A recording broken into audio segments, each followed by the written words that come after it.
Well, I'm an avid cyclist. I don't ride as often as I used to. I like to get out 3 or 4 days a week. I just find it's a wonderful escape from career and all those pressures. And I know there's a lot of other people like me. Right now we're at the main St. Mark's Trailhead, which is just south of Capitol Circle in Tallahassee. We're right on Woodville Highway here. From here to St. Mark's, it's about 16 miles. This popular stretch of trail is slated to become part of a much larger trail system.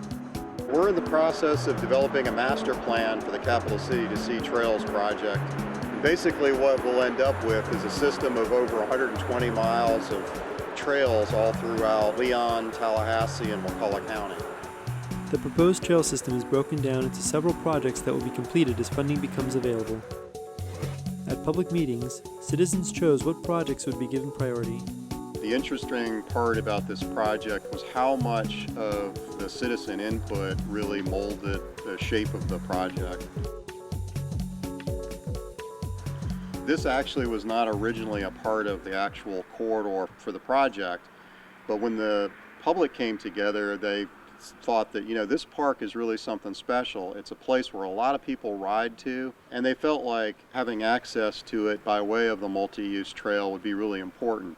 And you've also got on the western side of the corridor, you've got the Trout Pond Trail, which would connect the existing 2-mile trail to the St. Mark's Trail. So now you're starting to look at a system that goes east and west as well as north and south.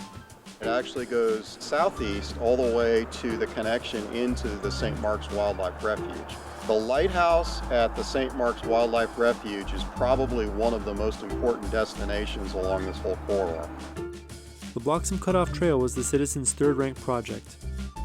The project that ranked first was also the longest. We're on US 98 in Wakulla County, and this is the #1 ranked segment of the project so far based on what the public's told us. The importance of this connection is it actually connects the existing St. Mark's Trail over to the existing Ochlockonee Bay Trail. It's about an 11-mile trail that actually goes all the way over to the west and connects into the small town of Sopchoppy.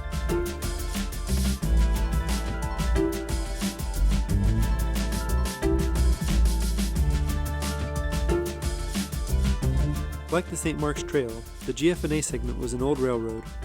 The bent trees aren't the only reminder of a bygone track.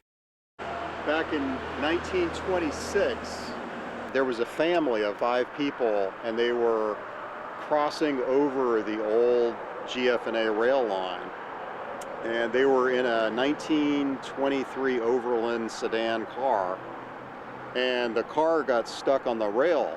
And so it was a new car, and so they decided that they were going to try to push it off. And so they were in the car and they were trying to move the car over the rail, and the train came around the corner and struck the car. And unfortunately, they killed probably 3 of the 5 people. We were told by some locals that the car was still out there.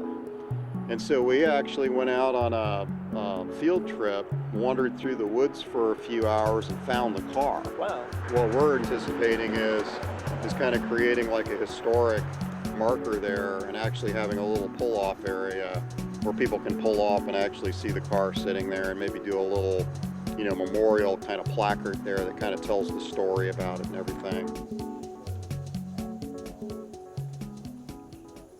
So what we've got here is just a great trailhead facility. There's the lake right there. There's actually camping facilities here, which is kind of cool. And it's really going to be a great mid-location on your way from Tallahassee down to the shore. From Trout Lake, the trail will continue into Tallahassee, joining with the St. Mark's Trail and completing the loop. The trail will also extend into the FAMU Way renovation and into Cascades Park. When it's done, it will be Florida's largest multi-use trail system. There was a study done down in Central Florida for the West Orange Trail. Just 1 year's economic impact from that trail was over $40 million.